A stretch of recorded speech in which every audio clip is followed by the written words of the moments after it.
আমরা তো অনেকভাবে রান্না করেই খাওয়া যায়, কিন্তু এইভাবে একবার রান্না করে খেয়ে দেখতে পারেন, কতটা মজা হয়। আসসালামু আলাইকুম সবাইকে। আজকে আমি আমড়ার নতুন একটা রেসিপি করে দেখাবো। আমাদের অঞ্চলে আমড়ার এই রেসিপিটা খুবই জনপ্রিয় একটা রেসিপি। রান্নাটা করার জন্য আমি এখানে তেলের উপরে দিয়ে দিচ্ছি দারচিনি আর এলাচ। এটা কিছুক্ষণ ভেজে নেব। তারপর দিয়ে দেবো পেঁয়াজ কুচি। পেঁয়াজগুলো বাদামি কালার করে ভেজে নেব। খুব বেশি ভাজার প্রয়োজন নেই। এই রান্নাটা অল্প মশলাতেই করা যায়, খুব বেশি মশলার প্রয়োজন হয় না। আমড়াগুলো আগে থেকে আমি কেটে ধুয়ে নিয়েছি। এখন দিয়ে দিচ্ছি সামান্য পেঁয়াজ রসুন বাটা আর সামান্য জিরা বাটা, স্বাদ মতো লবণ, শুকনো মরিচের গুঁড়ো, হলুদের। এখন মশলাগুলোর সাথে আমরা ভালোভাবে মিশিয়ে নেব। আর কোনো কিছু দেওয়ার প্রয়োজন নেই, এতে রান্না কমপ্লিট হয়ে যাবে। আমরা মশলার সাথে কিছুক্ষণ নেড়ে চেড়ে মিশিয়ে নিয়ে এখানে আমি সিদ্ধ হওয়ার জন্য পানি দিয়ে দেব। আর আমরা যেহেতু শক্ত, সিদ্ধ হতে অনেক সময় লাগবে, এজন্য আমি পানি দিয়ে ঢেকে দেব। ঢাকনাটা উঠিয়ে মাঝে মধ্যে একটু নাড়াচাড়া করে দিলেই হবে।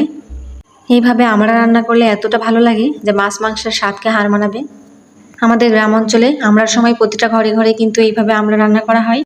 আমড়া থেকে পানি এখন অনেকটাই শুকিয়ে গেছে, কিন্তু আমি আরও কিছুক্ষণ আমড়াটা কষিয়ে নেব, কারণ কষানো যত ভালো হবে রান্নাটা তত ভালো হবে। যতক্ষণ না মশলা থেকে তেল ছেড়ে দিচ্ছে ততক্ষণ আমি কষিয়ে নেব।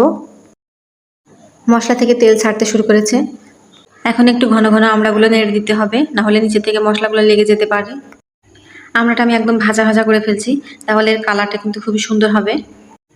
আমি আরও কিছুক্ষণ এভাবে নেড়ে চেড়ে নিয়ে এখন এর ভিতর পানি দিয়ে দেব। এইভাবে আমরা রান্নায় পানিটা একটু বেশি লাগবে, যেহেতু আমরা শক্ত, তাই সেদ্ধ হতে সময় লাগে। কিন্তু যদি আপনারা কম সময়ে রান্না করতে চান তাহলে প্রেশার কুকারে রান্না করে নিতে পারেন। তবে কড়াইতে এভাবে রান্না করলে যে স্বাদটা পাওয়া যাবে, প্রেশার কুকারে রান্না করলে সেই স্বাদটা পাওয়া যাবে না। এই জন্য একটু সময় লাগলো, আমি এভাবে কড়াইতে রান্না করি।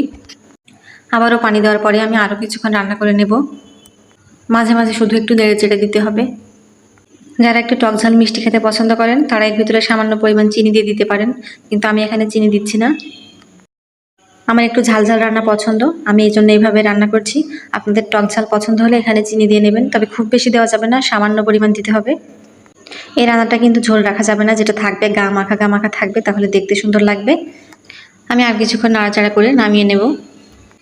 এইভাবে একবার রান্না করে বাসায় আপনারা দেখতে পারেন। রেসিপিটা কেমন লেগেছে কমেন্টে আমাকে জানাবেন। রেসিপিটা ভালো লাগলে আমার পেজ থেকে দেখলে ফলো করে দেবেন আমার পেজটা, ইউটিউব থেকে দেখলে আমার চ্যানেলটা সাবস্ক্রাইব করে আমার পাশে থাকবেন। আজকের মধ্যে এ পর্যন্তই। ভালো থাকবেন সবাই, সুস্থ থাকবেন। আল্লাহ হাফেজ।